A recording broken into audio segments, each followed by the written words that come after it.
السلام علیکم۔ کے ناولز پر آپ سب کو ویلکم۔ آج ایک اور خوبصورت مکمل ناول کے ساتھ حاضر ہیں جس کا نام ہے چاند میرے آنگن میں۔ اس ناول کے رائٹر ہیں فاخرہ جبی۔ چلیں ناول کی جانب بڑھتے ہیں۔ تیسری بیل پر بھی وہ سیاہ گیٹ جوں کا توں بند رہا تو چوتھی مرتبہ وہ دانستہ بیل پر سے ہاتھ اٹھانا بھول گیا تھا۔ 1.5 دن کے خوار کر دینے والے سفر کے بعد اگر ایک بندہ اپنی ٹوٹی پھوٹی حالت سمیت گھر کے دروازے پر کھڑا ہو اور گھر والے اس کی آمد کی اطلاع دیتی گھنٹی پر کان دھرنے کو تیار نہ ہو تو پھر وہی حربہ اختیار کیا جا سکتا تھا جو اس نے کیا تھا۔ چند لمحوں بعد اس نے بیل پر سے ہاتھ ہٹائے بغیر اپنی دراز قامت کا فائدہ اٹھاتے ہوئے قدرے اچک کر گیٹ کے اس پار دیکھا تھا جہاں سے ایک محترمہ بھاگتی کم اور لڑکتی ہوئی زیادہ چلی آ رہی تھی۔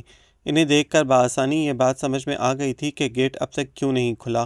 معلوم نہیں محترمہ کب تک یہاں پہنچیں گی۔ وہ قدرے جھنجھلا کر سیدھا ہوا، تب ہی گیٹ کھلا اور فوراً ہی 12 من وزنی دھمکی برآمد ہوئی۔ اگر تم نے فوراً سے پیشتر بیل پر سے ہاتھ نہیں ہٹایا تو میں گملہ اٹھا کر تمہارے سر پر دے ماروں گی۔ اور اس نے واقعی فوراً سے پیشتر اپنا ہاتھ ہٹا لیا تھا کیونکہ ان محترمہ کے ڈیل ڈول کو دیکھ کر اندازہ ہو گیا تھا کہ اگر انہیں زیادہ غصہ آ گیا تو کچھ بعید نہیں کہ وہ اسے ہی اٹھا کر گملے دے ماریں۔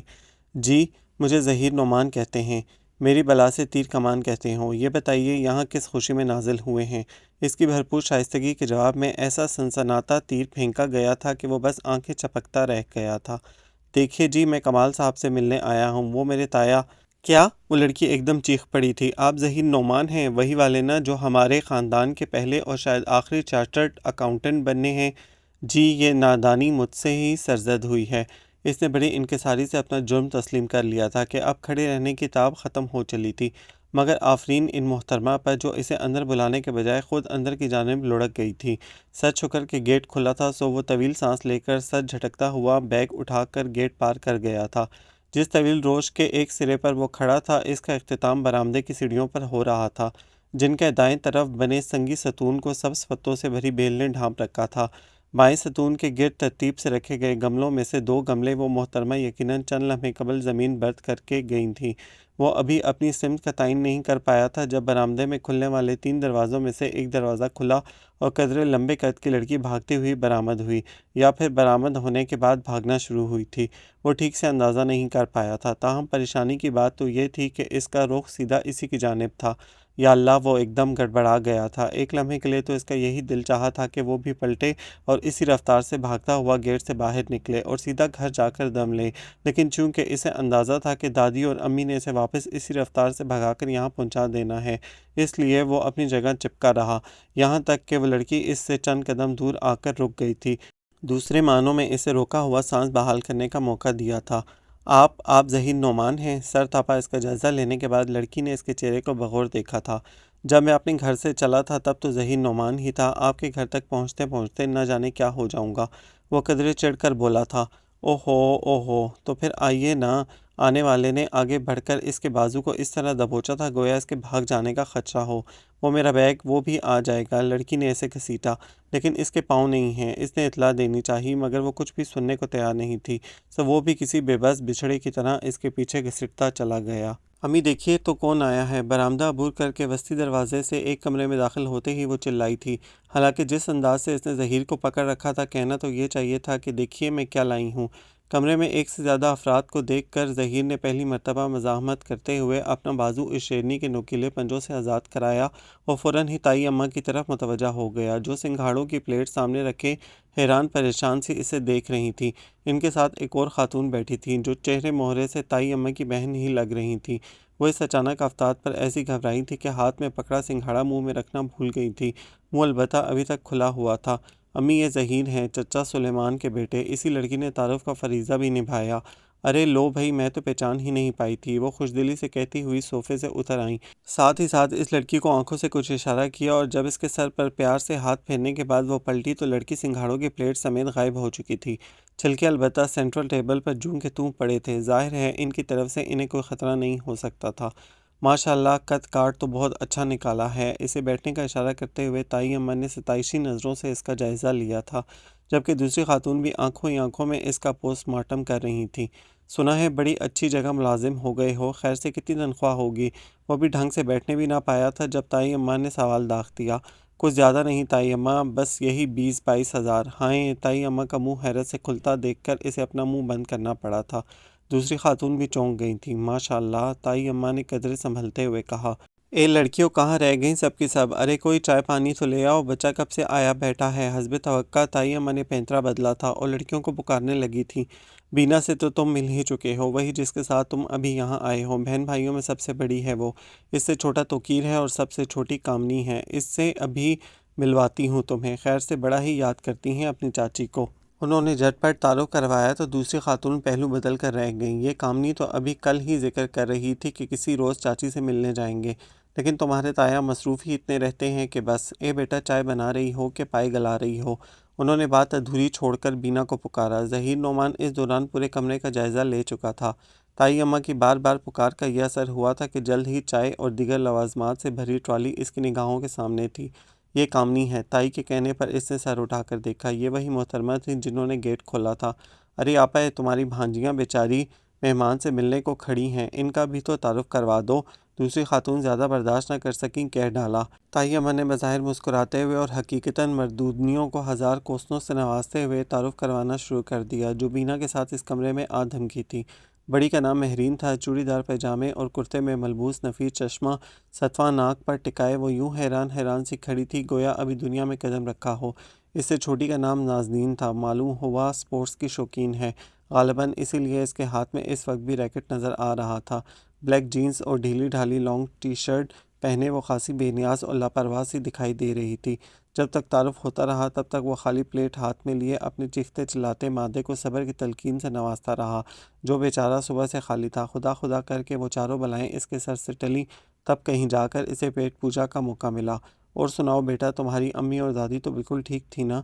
جی ہاں، بالکل خیریت سے تھیں۔ امی نے سلام بھجوایا ہے آپ کو، اس نے چائے کا گھونٹ بھرتے ہوئے جواب دیا۔ ارے بھائی، ہمیں بھی تو پتہ چلے کیا بھجوایا ہے ہماری دیورانی جی نے۔ ایک تیز سی آواز عقب سے ابھری تھی۔ ظہیر نے پلٹ کر دیکھا۔ چھوٹی تائی اپنی اکلوتی صاحبزادی کے ساتھ خرامہ خرامہ چلی آ رہی تھیں۔ سلام بھجوایا ہے آپ کی دیورانی جی نے، بڑی تائی اماں نے لفظوں کو چبا کر جواب دیا۔ چھوٹی تائی کی آمد انہیں سخت ناگوار گزری تھی۔ خالی خلی سلام؟ خیر یہاں کس چیز کی کمی ہے؟ چھوٹی تائی نے کندھے جھٹکے اور پھر اپنی بیٹی کی طرف متوجہ ہوئیں۔ ظہیر، پہچانا تم نے اسے؟ فروا ہے ہماری اکلوتی بیٹی، ایک آدھ دفعہ گئی تھی تمہارے ہاں بچپن میں۔ وہ بڑے طنزیہ انداز میں مسکرائی تھی۔ بغیر کمبل اور ہیٹر کے ریشمی لحافوں میں سکڑ کر سونا پڑا تو اگلے ہی روز اپنے پاپا کے ساتھ واپس آ گئی تھی۔ ان کے لہجے سے آتی عمارت کی بو نے ظہیر کا دل متلا دیا تھا۔ ہاں، کافی سال پرانی بات ہے۔ آئندہ یہ آئیں گی تو فل ہیٹڈ روم میں انہیں شاید کمبل اوڑھنے کی ضرورت بھی نہیں ہوگی۔ اس نے بہت اطمینان سے ٹانگ پر ٹانگ جمائی تھی۔ تائی اماں کے چہرے پر مسکراہٹ رنگ گئی تھی، جبکہ چھوٹی تائی جز بز ہوتے ہوئے اٹھ کھڑی ہوئی تھیں۔ اچھا بھائی، میں تو شاپنگ کے لیے نکل رہی تھی، دیر ہو جائے گی اس لیے چلتی ہوں۔ وہ لمحوں میں دہلیز پار کر گئی تھیں۔ Okay, see you again. وہ اپنے ہی دھیان میں تھا جب فروا کا مومی ہاتھ اس کی نظروں کے سامنے آ گیا۔ اس نے ایک لمحے کے لیے نظر اٹھا کر دیکھا۔ فیروزی رنگ کے قیمتی سوٹ میں اس کا دودھیا رنگ دمک رہا تھا۔ دھان پان سا وجود تھا۔ سرائی دار گردن نے نیکلس کا بوجھ بھی جانے کیسے اٹھا رکھا تھا۔ اس کے چہرے پر پرخلوص سی مسکراہٹ دیکھ کر اس کا ہاتھ بے اختیار ہی حرکت میں آ کر اس نازک ہاتھ کو ذرا سا چھو گیا تھا۔ تائی اماں معنی خیز انداز میں کھنگارنے لگی تھیں، مگر وہ بے نیاز سا بن کر وہاں سے اٹھ گیا تھا کہ اب وہ آرام کرنا چاہتا تھا۔ آج تک اس کی سمجھ میں یہ بات نہیں آئی تھی کہ اس کی دادی اور اماں آخر کس دنیا کی مخلوق ہیں۔ معلوم ہو جاتا تو انہیں ان کی دنیا میں پہنچا کر ہی دم لیتا۔ چلے مان لیا کہ وہ یعنی ظہیر نعمان اپنی بیوہ ماں کا اکلوتا بیٹا اور دادی کی آنکھ کا چاند تارا، بلکہ پورا نظام شمسی شادی کے قابل ہو چکا ہے، مگر کیا یہ ضروری تھا کہ شادی بھی اسی خاندان کی لڑکی سے کی جاتی جس نے ابا کی وفات کے بعد انہیں پوچھا تک نہیں تھا اور جس کے ہر فرد نے ان کے گھر پر چھائے غربت کے سائے دیکھ کر اپنی آنکھیں ماتھے پر ٹانگ لی تھیں، بلکہ اس سے بھی کچھ اوپر، اور ناک اتنی اونچی کر لی تھی کہ اس سے آگے کبھی کچھ دیکھ ہی نہ سکے تھے۔ اور آج جب وہ ایک ایک سیڑھی طے کر کے ان کے برابر آ کھڑا ہوا تھا تو ان میں سے اکثریت نے نہ صرف اسے دیکھ لیا تھا بلکہ چوم چاٹ کر سینے سے بھی لگا لیا تھا۔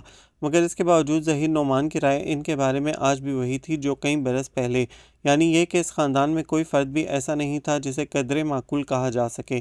مگر اس کے باوجود دادی اور امی کی ضد تھی کہ شادی ہوگی تو اسی خاندان میں۔ ارے اتنا اچھا گھر بار، اتنا نیک اور فرمانبردار بچہ، اتنی اچھی تنخواہ، بھلا مجھے کیا ضرورت پڑی ہے کہ باہر کی لڑکیوں کو لا کر عیش کرواؤں، بلکہ میرا اپنا خاندان بھرا ہوا ہے جوان بچیوں سے۔ یہ رائے خالصتاً دادی کی تھی، اور امی کی رائے کچھ اور کیوں کر ہو سکتی تھی۔ جھٹ تمیزدار بہو کی طرح اس بات میں سر ہلایا، ساس کی ہاں میں ہاں ملائی اور لے کے کروا گھونٹ پلا دیا ظہیر نعمان کو۔ کبھی تو اس بیچارے نے اس خود غرض خاندان کی ہسٹری پر روشنی ڈالنی چاہی تو دونوں خواتین نے مل کر اپنے بڑھاپے کا ایسا واسطہ دیا کہ اسے خاموش ہوتے ہی بنی۔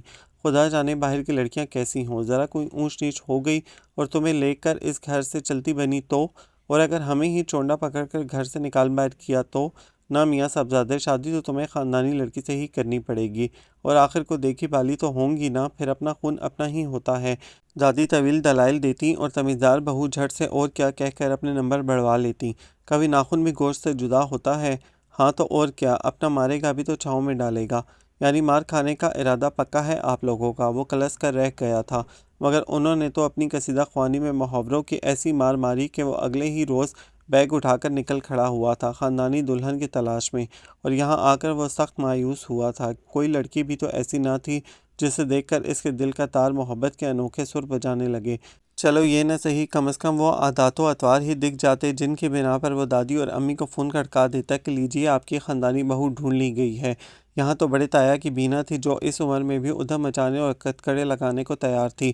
دادی تو اسے دوسرے دن ہی چوٹی سے پکڑ کر نکال باہر کرتی، اور پھر کامنی، اسے تو دنیا میں بھیجا ہی کھانے کے لیے گیا تھا، مگر اب امی میں اتنا دم ہم کہاں تھا کہ دے کے پکا پکا کر بہو کے سامنے رکھتی، اور کامنی کی تو چوٹی بھی نہ تھی۔ گھر سے باہر نکالنے کو دادی کو یقیناً کرین کا استعمال کرنا پڑتا۔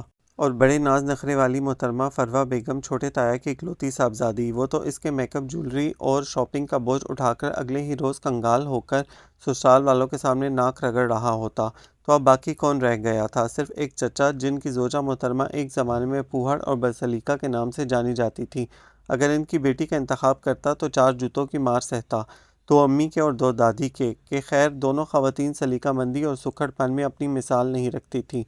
تو پھر اب کیا کیا جا سکتا تھا؟ یہ وہ سوال تھا جس نے ظہیر نعمان کو زج کر دیا تھا۔ تو پھر اب یہی کیا جا سکتا ہے کہ علی الصبح جاگوں اور پہلی ٹرین سے واپس جا پہنچوں اور صاف صاف کہہ دوں کہ مجھے شادی نہیں کرنی۔ اس نے اکتا کر فیصلہ کیا اور دروازہ کھول کر باہر آ گیا۔ ارد گرد کے کمروں میں مکمل خاموشی تھی۔ وہ لاؤنج سے ہوتا ہوا برآمدے میں آ گیا جہاں بائیں ستون کے ساتھ گملے ابھی ابھی اوندے پڑے تھے۔ وہ طویل سانس لے کر سر جھٹکتا ہوا آگے بڑھا۔ بڑے تایا اور چھوٹے تایا دونوں اسی کوٹھی کے علیحدہ علیحدہ پورشنز میں رہتے تھے۔ گیٹ کے اطراف میں دونوں لان تھے اور دونوں ہی اس وقت آباد تھے۔ ایک طرف چھوٹے تایا اور تائی خوش گپیوں میں مگن تھے تو دوسری طرف بینا اور کامنی شام کی چائے سمیت موجود تھیں۔ وہ ابھی سوچ ہی رہا تھا کہ اسے کس طرف قدم بڑھانے چاہیے کہ کامنی کی نظر اس پر پڑ گئی۔ ظہیر بھائی جان، اس نے پوری قوت سے پکارا تھا، تو پھر وہ تو خاموش ہو گئی، مگر جان کی بازگشت کافی دیر تک سنائی دیتی رہی۔ وہ خواہ مخواہ خجالت محسوس کرتا ہوا ان کے سامنے جا بیٹھا۔ تب ہی ہارن کی تیز آواز نے انہیں چونکا دیا۔ یہ فروہ تھی جو بڑی تمکنت سے سفید گاڑی میں بیٹھی اسے ساتھ چلنے کی دعوت دے رہی تھی۔ چند لمحے سوچنے کے بعد اس نے وہیں بیٹھے بیٹھے معذرت کی تو فروہ کے چہرے پہ یک لخت ہی ناراضگی کے آثار نمودار ہو گئے تھے، اور اگلے ہی لمحے وہ زن سے گاڑی لے کر گیٹ سے باہر نکل گئی تھی۔ مزاج دیکھو محترمہ کے، نہ شکل نہ عقل، مولی نہ ہو تو۔ بینا نے چڑھ کر اسے دیکھا تھا۔ مولی نہیں، پھیکا شلجم۔ کھی دونوں بہنیں ایک دوسرے سے سر ٹکرا کر زور زور سے ہنسنے لگی تھیں۔ وہ ہونک سا بنا کھڑا ان کو دیکھتا رہا۔ چند لمحوں کے بعد وہ اس کی طرف متوجہ ہوئیں تو ادھر ادھر کی باتیں کرنے کے بعد وہ اٹھ کھڑا ہوا۔ ارے آپ کہاں چل دیے؟ صبح میں واپس جا رہا ہوں، سوچا ابھی چچا جان سے مل آؤں، بینا کے استفسار پر اس نے سرسری انداز میں بتایا۔ جواباً وہ پھر کہکے لگانے لگی تھی۔ تو یوں کہیے نا، غریب آباد جا رہے ہیں جہاں غریب قومیں بستی ہیں۔ اس کے لہجے میں تصدیق کا عنصر نمایاں تھا۔ جی ہاں، اور جہاں بچے اسکول سے واپس آنے کے بعد یہ نہیں پوچھتے کہ آج کیا پکا ہے، بلکہ یہ پوچھتے ہیں کہ آج کون سی دال پکی ہے۔ یہ ٹکڑا کامنی نے لگایا تھا، اور اس کے بعد کہکہاؤں کا ایک طوفان ابل پڑا تھا جس کے درمیان ظہیر نعمان نے خود کو غصے سے بڑبڑاتے ہوئے سنا تھا۔ اور یہاں اس کی ساری ہمدردیاں چچا جان کے ساتھ اس لیے بھی تھیں کہ بڑے اور چھوٹے تایا ابا کے سوتیلے بھائی تھے اور چچا ابا کے سگے بھائی تھے۔ برے حالات میں اگر کسی نے دادی یا امی کی تھوڑی بہت معاونت کی بھی تھی تو وہ فیضان چچا ہی تھے۔ جس وقت وہ چچا فیضان کے گھر پہنچا سورج غروب ہو رہا تھا۔ ننھی چڑیوں کے غول آسمان پر اڑے جا رہے تھے اور گھروں کی دیواروں اور چھتوں پر سرخی سی پھیلی ہوئی تھی۔ اس نے دروازے کی کنڈی کھٹکھٹائی تو کچھ دیر انتظار کے بعد جو چہرہ دروازے پر نمودار ہوا وہ چچی جان کا تھا۔ اسے دیکھتے ہی پہچان گئی تھی، کیونکہ 2 سال قبل دادی کی کولہے کی ہڈی چٹک گئی تھی۔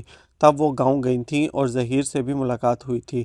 پرتپاک انداز میں اس کا استقبال کرتے ہوئے انہوں نے اسے اندر بلا لیا۔ ڈیوڑی سے گزرنے کے بعد اس نے صحن میں قدم رکھا ہی تھا جب ٹھک سے اسٹیل کا گلاس اس کے پاؤں سے ٹکرایا اور پھر لڑکتا ہوا دور چلا گیا۔ اس نے سٹپٹا کر چچی جان کی طرف دیکھا۔ معلوم نہیں وہ جان بوجھ کر متوجہ نہیں ہوئی کہ ان کے ہاں یہ روز کا معمول تھا۔ بہرحال وہ جی ہی جی میں خوب شرمندہ ہوا اور اسی شرمندگی سے بچنے کے لیے نگاہیں زمین پر گاڑ دی تھیں تاکہ آئندہ سامنے آنے والی ہر چیز کو پھلانگا جا سکے۔ تب ہی اس کی آنکھوں کے سامنے زنانہ چپل میں مقید 2 پاؤں آ گئے تھے اور اس سے پہلے کہ وہ انہیں پھلانگنے کی تدبیر کرتا 2 ہاتھ آگے بڑھے تھے اور اسے دھکا دے کر کئی فٹ پیچھے دھکیل دیا گیا تھا۔ اس نے ہڑبڑا کر نگاہ اٹھائی، تب تک وہ آندھی طوفان کی مانند اپنا رخ دوسری سمت میں بدل گئی۔ ایک نظر میں وہ بس ماتھے پر پڑی سلوٹیں ہی دیکھ سکا تھا۔ یا اللہ! وہ سر جھٹکتا ہوا فوراً چچی جان کے پیچھے کمرے میں داخل ہو گیا تھا۔ چچی اسے بٹھا کر خود باہر نکل گئیں۔ کیا اونٹوں کی طرح منہ اٹھائے چلی آ رہی تھیں، اور 1000 بار تمہیں کہا ہے کہ دوپٹہ ہر وقت اوڑھا کرو۔ وہ بیٹھ کر سانس بحال کر رہا تھا جب چچی کی غصیلی آواز کانوں سے ٹکرائی۔ وہ بھی تو شتر بے مہار کی طرح چلا آ رہا تھا، کم از کم آپ ہی آواز دے کر اطلاع دے دیتی۔ اب میں کام کیا کروں یا اس تمبو کو سنبھالا کروں؟ جواباً جھنجھلا کر کہا گیا تھا، اور ظہیر کو چونکہ شتر بے مہار کا خطاب پسند نہیں آیا تھا، اس لیے اس نے ارادتاً اپنی توجہ ادھر ادھر کر لی تھی۔ جس کمرے میں وہ بیٹھا تھا اسے یقیناً ڈرائنگ روم کے طور پر استعمال کیا جاتا تھا۔ 6 کرسیاں تھیں جو کمرے کی بائیں دیوار کے ساتھ لگی تھیں۔ ان کے سامنے ایک لکڑی کی میز تھی جس پر بچھے سفید کور پر چائے کا داغ خاصا نمایاں تھا۔ دائیں دیوار کے ساتھ چارپائی بچھی ہوئی تھی اور اس پر البتہ دھلی دھلائی چادر موجود تھی۔ چارپائی کی پائنتی کی طرف اسٹینڈ والا پنکھا کھڑا تھا جو غالباً استعمال میں نہ ہونے کے باعث گرد و غبار سے اٹا ہوا تھا۔ سامنے کی دیوار کے اوپر ایک آئینہ لگایا ہوا تھا۔ اس آئینے کے عین نیچے چھوٹی سی میز پر چھوٹا سا ٹیپ رکھا ہوا تھا۔ آئینے کے برابر میں کھونٹی تھی جس پر 2 یکسور لٹک رہے تھے۔ اس کے برابر کمرے کا دروازہ تھا جہاں سے باہر صحن کا منظر صاف دکھائی دے رہا تھا۔ صحن کے وسط میں چارپائی بچھی ہوئی تھی، اس پر ایک اسکول بیگ اور ڈھیروں ڈھیر کتابیں بکھری ہوئی تھیں۔ چارپائی کے پاس ہی جاگرز اور ان سے ابلتی ہوئی جرابیں تھیں۔ برآمدے کے ستون کے ساتھ غالباً کسی زمانے میں بیل لٹکائی گئی تھی۔ اب وہاں صرف ایک خشک گملہ اور ستون سے لپٹا ہوا دھاگا موجود تھا۔ عجیب بے ترتیبی سی پورے گھر میں نظر آ رہی تھی۔ بدسلیقہ ماں کی پھوڑ بیٹی اس کے ذہن میں گونجا اور وہ بس تعصب سے سر ہلا کر رہ گیا۔ تب ہی چچی جان چلی آئیں۔ ادھر ادھر کی باتیں شروع ہو گئیں۔ 15-20 منٹ بعد چچی جان پہلو بدلنے لگیں، کبھی منہ ہی منہ میں بڑبڑاتی۔ ادھر ان کی صاحبزادی دوپٹہ سر پر تانے پٹر پٹر کرتی کبھی ڈیوڑی کی طرف جاتی، کبھی واپس کچن میں آتی اور کبھی دروازے کی اوٹ سے ماں کو شیشی کر کے اپنی طرف متوجہ کرنے کی کوشش کرتی۔ اب معلوم نہیں چچی کے سماعتوں میں نقص تھا یا وہ باتوں میں اس قدر مگن تھی کہ وہ بیچاری ہر بار ہی ناکام و نامراد پلٹ جاتی۔ تھوڑی دیر بعد جب شیشی کا سلسلہ مفقود ہو گیا اور کچن سے ڈیوڑی تک کی آمد و رفت بھی مفقود ہو گئی، تب چچی جان اٹھ کر باہر نکل گئیں۔ میں پوچھتی ہوں آج کی تاریخ میں چائے بنے گی کہ نہیں؟ کچن اس کمرے کے بالکل برابر میں تھا، لہٰذا آواز خود بخود سنائی دے گئی تھی۔ چائے گھنٹے سے بنا رکھی ہے، لے جائیے۔ ارے خالی خلی چائے لے جا کر کیا اس کے سر پر اونڈھیلوں گی کیا؟ سر پر اونڈھیلیے یا اس میں ڈبکی لگوائیے، میری بلا سے میں کیک پیسٹریاں کہاں سے لا کر سجا دوں؟ عجیب جرا کٹا سا انداز تھا۔ ظہیر پہلو بدل کر رہ گیا تھا۔ گھنٹے بھر سے کسی بچے کو ڈھونڈ رہی ہوں، خدا خدا کر کے بلو ملا تو دکاندار نے کہہ دیا کہ ادھار اگلے چوک پر۔ اب بیچارہ اگلے چوک پر جا کر تو ادھار بسکٹ لانے سے رہا، اپنا سا منہ لے کر واپس آ گیا۔ ظاہر ہے اپنا منہ لے کر ہی واپس آنا تھا، کسی اور کا تو لانے سے رہا۔ چچی جان دان پیستے ہوئے کچن سے باہر نکلی۔ ظہیر نے مسکراہٹ چھپانے کو سر جھکا لیا، اور جب وہ وہاں سے اٹھنے کا سوچ رہا تھا تب چچی ٹرے میں چائے اور بسکٹ کی پلیٹ سجا کر چلی آئیں۔ ارے چچی جان، آپ نے خواہ مخواہ تکلف کیا، مجھے ضرورت محسوس ہوتی تو میں خود آپ سے کہہ دیتا۔ وہ کہے بغیر نہ رہ سکا۔ جواباً چچی جان نے بس مسکرانے پر ہی اکتفا کیا تھا۔ چائے کے بعد وہ بے چینی سے چچا جان کا انتظار کرنے لگا۔ چونکہ صبح جانے کا ارادہ پختہ ہو چکا تھا، لہٰذا اس کی خواہش تھی کہ وہ ان سے مل کر ہی جاتا۔ ایسی مصروف زندگی میں پھر جانے کب ملاقات ہو۔ چچا فیضان آئے تو ہلکا پھلکا اندھیرا ہر طرف پھیل رہا تھا۔ انہوں نے پہلے خوب پیار کیا، پھر خوب لتاڑا۔ ارے تم سے اتنا نہیں ہوتا کہ اپنے چچا کو 2 حرف خیریت کے لکھ کر خط ہی ڈال دیا کرو؟ چلو اور کچھ نہیں تو ہماری بھاوچ اور ماں کی خیریت تو پہنچا دیا کرو۔ ارے تو بچے کو کیوں ڈانٹ رہے ہیں؟ کبھی آپ سے تو ہوا نہیں کہ 2 حرف لکھ کر اپنی بھاوچ اور ماں کی خیریت معلوم کر لیا کریں؟ چچی جان لحاظ کرنے والوں میں سے نہیں تھی، سو چچا کو بھی کھری کھری سنا دی۔ ارے بھائی میں تو ٹھہرا بال بچے دار، 1000 بکھیڑے ہیں، سینکڑوں ذمہ داریاں ہیں، اور یہ تو ابھی چھڑا چھانٹ ہے۔ کل کو بیوی بچے ہوں گے تو شاید ملنے پر کہنے لگے کہ کون سے چچا، کہاں کے چچا، کیوں میاں ظہیر؟ چچا جان بوجھ کر اسے چھیڑنے لگے۔ وہ حقیقتاً بہت خوش ہوئے تھے اس کی آمد پر، مرحوم بھائی کو گویا اس کی صورت چلتے پھرتے دیکھ رہے تھے۔ پھر برسوں بعد کوئی ایسا ملا تھا جس سے جی بھر کے اپنے گاؤں کی، وہاں کے لوگوں کی، اور سب سے بڑھ کر اپنی ماں کی باتیں کی تھیں۔ بڑے دونوں بھائی اسی شہر میں تھے، مگر سوتیلے پن اور عمارت کی چکا چوند نے تو فاصلے اس قدر بڑھا دیے تھے کہ کبھی اتفاقاً بھی سامنا ہوا تو نظریں چرا کر ادھر ادھر ہو گئے۔ اور پھر کتنا دل چاہتا تھا کہ ماں کے پاس جائیں، اسے اپنے پاس بلائیں، مگر جب بھی ارادہ کیا کوئی نہ کوئی مجبوری آڑے آ گئی۔ سو اب ظہیر کو سامنے پا کر خلاف عادت خوب چہک رہے تھے۔ کچھ دیر بعد اس نے اجازت لینی چاہی، مگر انہوں نے زبردستی روک لیا۔ میاں کھانا تم ادھر ہی کھاؤ گے، اور صبح سے پہلے تمہیں ہرگز نہیں جانے دیں گے۔ چچا کے بے حد اصرار پر اس نے رک جانا ہی مناسب سمجھا۔ سعدیہ بیٹی کھانا کب تک ملے گا بھائی، اب تو کافی بھوک لگ گئی ہے۔ چچا نے باہر جاتی سعدیہ کو پکارا تو وہ بھی چونک کر اسے دیکھنے لگا۔ لا رہی ہوں ابا، وہ کہہ کر باہر نکل گئی۔ معلوم نہیں وہ اب تک کن بکھیڑوں میں پڑی ہوئی تھی۔ اس کے بعد جب بھی ظہیر نے اسے دیکھا وہ یوں ہی بھوکلائی جھنجھلائی سی پھرتی نظر آئی۔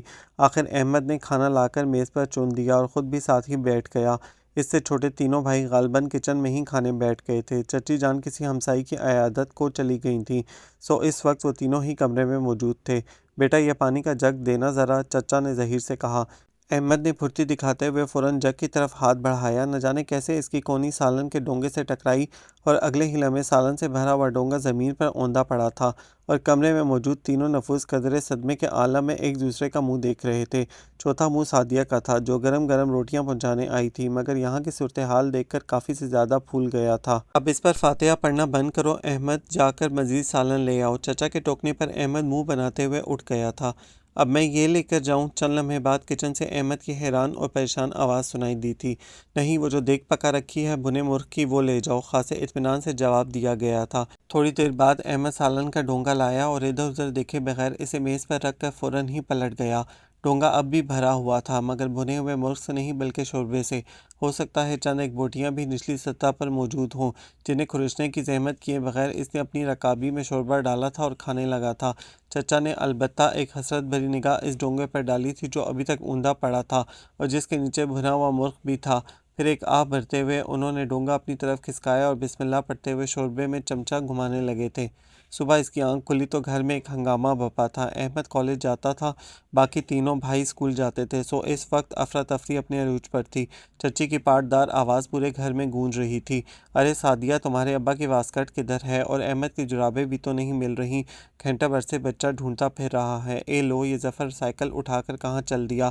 ارے ناشتہ تو کرتے جاؤ، 1000 بار اس لڑکی سے کہا ہے ذرا جلدی اٹھ جایا کرے، مگر اس پر کسی بات کا اثر ہو تب نہ۔ چچی نے اپنا روئے سخن سعدیہ کی طرف کیا تو پھر اسے لتاڑتی چلی گئیں۔ اپنے بستر میں لیٹے ظہیر کو اس بیچاری پر بے تحاشا ترس آیا، جو اپنی منمناتی آواز میں پکار پکار کر بتا رہی تھی کہ ظفر ناشتہ کر چکا ہے، مگر چچی کی اپنی بولتی بند ہوتی تو ہی کچھ سنائی دیتا۔ نتیجتاً وہ تھک ہار کر خاموش ہو گئی تھی۔ اس نازک صورتحال میں اس کا اٹھنا ایک نئے ہنگامے کا سبب بن سکتا تھا، سو وہ چپ چاپ دبکا رہا۔ یہاں تک کہ ایک ایک کر کے گھر کے سب افراد اپنے کام پر روانہ ہو گئے اور گھر کی فضا بھی قدرے پرسکون ہو گئی۔ تب وہ اٹھا اور سیدھا باتھ روم میں گھس گیا۔ فریش ہو کر باہر نکلا تو چچی، جو کچھ دیر پہلے دیوار پر سے کسی ہمسائی سے گفتگو فرما رہی تھیں، اب وہاں سے غائب ہو چکی تھیں۔ وہ گیلا تولیہ صحن میں بندھی تار پر لٹکا کر کمرے کی طرف بڑھا تو کچن کے دروازے پر ٹھٹک کر رک گیا۔ سعدیہ کچن کے دروازے تک بکھرے جھوٹے برتن سمیٹ رہی تھی۔ اس کے کھنگارنے پر چونک کر اس کی طرف متوجہ ہوئی اور پھر ایک دم سیدھی ہو گئی۔ کندھے پر بے نیازی سے رکھا ہوا دوپٹہ اس نے جھٹ سر پر ڈال لیا تھا۔ چچی جان کہاں ہیں؟ اس کے متوجہ ہونے پر اس نے یوں ہی پوچھ لیا۔ ابھی تو یہیں تھی، شاید سبزی والے کو دیکھنے گئی ہیں۔ سبزی والے کو دیکھنے؟ ظہیر کے حیرت سے کہنے پر سعدیہ نے چونک کر اسے دیکھا اور پھر اس کے مذاق کو سمجھتے ہوئے زیر لب مسکرا دی۔ میرا مطلب سبزی خریدنے سے تھا، آپ کمرے میں چلیں، میں ناشتہ لے کر آتی ہوں۔ اس کے کہنے پر ظہیر نے قدم آگے بڑھا دیے تھے، یہ سوچتے ہوئے کہ اگر یہ لڑکی مسکراتی رہے خاصی معقول نظر آئے۔ وہ کمرے میں آیا تو بستر اور ان پر کمبل جوں کے توں بکھرے پڑے تھے۔ یہ وہی کمرہ تھا جو کل تک ڈرائنگ روم کے طور پر بھی استعمال ہو رہا تھا، مگر رات کو ساری کرسیاں سامنے دیوار کے ساتھ لگا کر ایک اور چارپائی بچھا کر اس کے سونے کا انتظام کیا گیا تھا۔